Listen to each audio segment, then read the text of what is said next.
Helene Campbell is refining her moves in her physiotherapy sessions. First song this morning was Justin Bieber, If I Were Your Boyfriend, so you can imagine the arms went up. Helene sparked a very public campaign for organ donor awareness by asking Justin Bieber to tweet about it.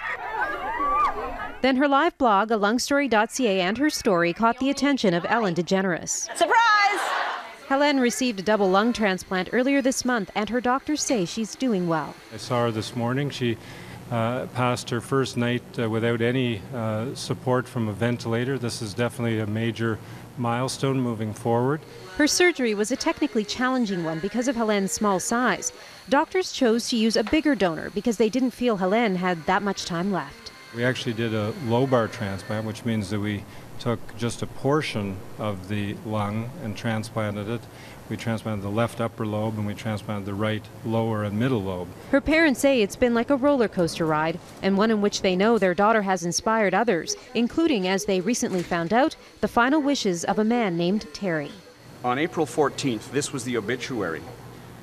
Terry's wish to donate his organs was inspired by the A Lung Story Helene Campbell organ donation campaign. Wow, an immediate impact. Typically, the Trillium Gift of Life Network sees about 350 registrations for organ donation in a week. But in the week after Justin Bieber tweeted about organ donation, that number jumped to 1,500, and then it went even higher. In the week following Helene's connection with Ellen DeGeneres, it went to over 3,000.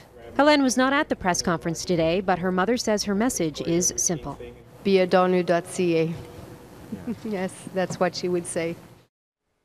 Doctors told us today Helene will likely be out of the hospital in about 2 weeks. She'll need to stay near the hospital in Toronto for ongoing physiotherapy. So it'll be a while before she returns home to Ottawa. Her prognosis is bright. Right now, statistics say the survival of lung transplant recipients is 60% at 5 years and 35% at 10 years. And there's still a 50% chance that someone like Helene will need new lungs in about 10 years' time. What's amazing is the lungs they found, the donors, were too big for Helene. They had to downsize. They did. They literally had to take just parts of those lungs and put them into her because they were worried.